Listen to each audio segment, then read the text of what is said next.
K Ganesh BJP വിഷയത്തെ എങ്ങനെയാണ് കാണുന്നത്? ഇപ്പോൾ അനിൽ അക്കര പറഞ്ഞതുപോലെ ഇത് പോലീസ് നടപടി എടുക്കേണ്ട കാര്യമാണ്, അത് പാർട്ടി കോടതിയിൽ പരിഹരിക്കേണ്ട വിഷയമല്ല. BJPക്കും അതേ അഭിപ്രായമാണോ?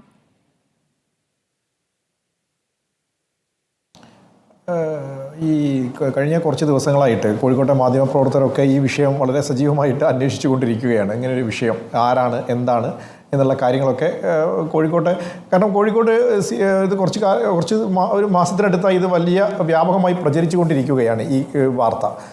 അപ്പോൾ ഈ വിഷയത്തിൽ എൻ്റെ ഒരു സംശയം എന്താ വെച്ചാൽ, ഒരു ഏരിയ കമ്മിറ്റി അംഗമായിട്ടുള്ള ആൾക്ക് എങ്ങനെയാണ് ഒരു PSCയിലൊക്കെ ഇങ്ങനെ നിയമനം അല്ലെങ്കിൽ അവർക്ക് അംഗത്വം കൊടുക്കാൻ സാധിക്കുന്നത് എന്നതാണ്. അത് രണ്ട് തരത്തിലുള്ള കാര്യങ്ങൾ കേൾക്കുന്നുണ്ട്. നിയമനവുമായി ബന്ധപ്പെട്ട കാര്യവും പറയുന്നുണ്ട്.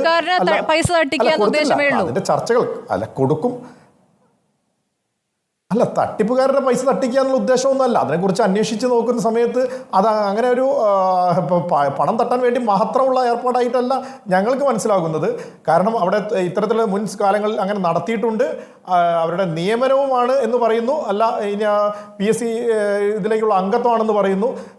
പക്ഷേ എന്തായാലും ഈ പണം കൊടുക്കുന്ന സമയത്ത് ഈ പണം കൊടുക്കുന്നതിന് മുന്നേ മന്ത്രി റിയാസിനെ എടുത്ത് പോയി ഇതേ വ്യക്തിയുടെ ഈ പറയുന്ന യുവ നേതാവിൻ്റെ മുന്നിൽ മന്ത്രി റിയാസും കൂടി ഇരുന്നിട്ട് അവർ സംസാരിച്ചിട്ടുണ്ട്. ബാക്കി കാര്യങ്ങൾ ഈ യുവ നേതാവ് പറയും എന്താണ് റിയാസ് പറഞ്ഞത് എന്നാണ് ഞാൻ മനസ്സിലാക്കുന്നത്.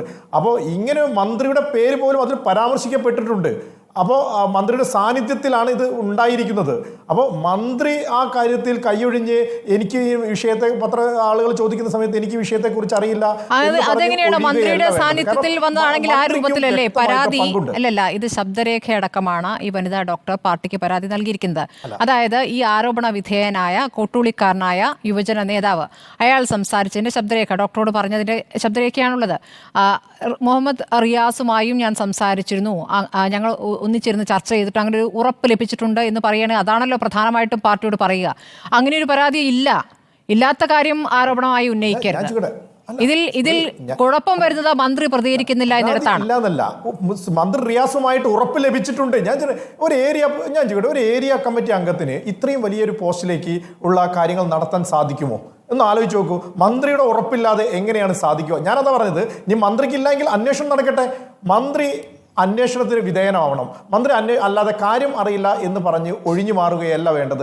കാരണം ഇവർക്കൊക്കെ പങ്കില്ലാതെ ഈ താഴെ തട്ടിലുള്ള ഒരു സാധാരണ ഒരു പ്രവർത്തകനായിട്ടുള്ള ഒരാൾക്ക്, ഒരു ഏരിയ കമ്മിറ്റി അംഗം പോലുള്ള ഒരാൾക്ക് ഒന്നും ഇത്തരത്തിലുള്ള വലിയ തട്ടിപ്പിന് ഒറ്റയ്ക്ക് ചെയ്യാൻ പറ്റുന്ന കാര്യമാണെന്ന് ഞാൻ വിശ്വസിക്കുന്നില്ല. ഈ പാർട്ടി നേരത്തെ ഇവിടെ ജയേന്ദ്രൻ പറഞ്ഞല്ലോ, പാർട്ടിയെ അറിയുന്ന ആളുകൾക്ക് ഇതൊക്കെ എന്താ പറയുക, എങ്ങനെയാണ് അവർക്ക് സാധിക്കുന്നത് എന്ന് നിങ്ങൾ അതാണ് മനസ്സിലാക്കേണ്ടത്. എങ്ങനെയാണ് അവർക്ക് സാധിക്കുന്നത്? അപ്പം ഈ ഞങ്ങൾക്കൊക്കെ സംശയമുള്ളത് മന്ത്രിക്കും ഇതിൽ പങ്കുണ്ടാവും, അല്ലാതെ വരില്ലല്ലോ. കാരണം അവർക്ക് എന്താ പറയുക, കോഴിക്കോട്ടെ CPMന്റെ ഉള്ളിലെ സംവിധാനങ്ങളൊക്കെ കുറിച്ച് മനസ്സിലാക്കുന്ന ആൾക്കാർക്ക് അറിയാം എന്തുകൊണ്ടാണ് ഇപ്പോൾ കൈയൊഴിഞ്ഞ് പോകുന്നത് എന്നുള്ള കാര്യങ്ങളൊക്കെ.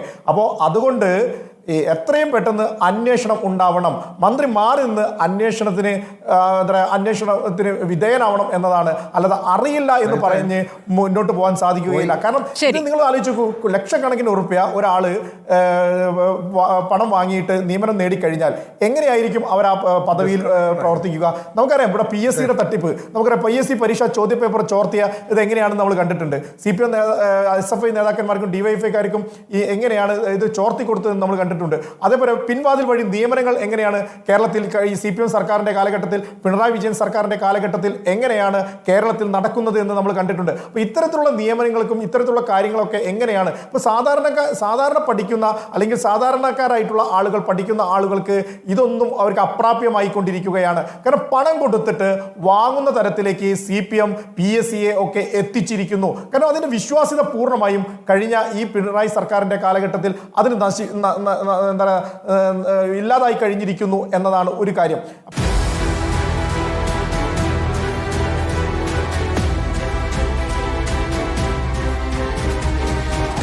ഡിബേറ്റ് വിത്ത് സ്മൃതി പരുത്തിക്കാട്.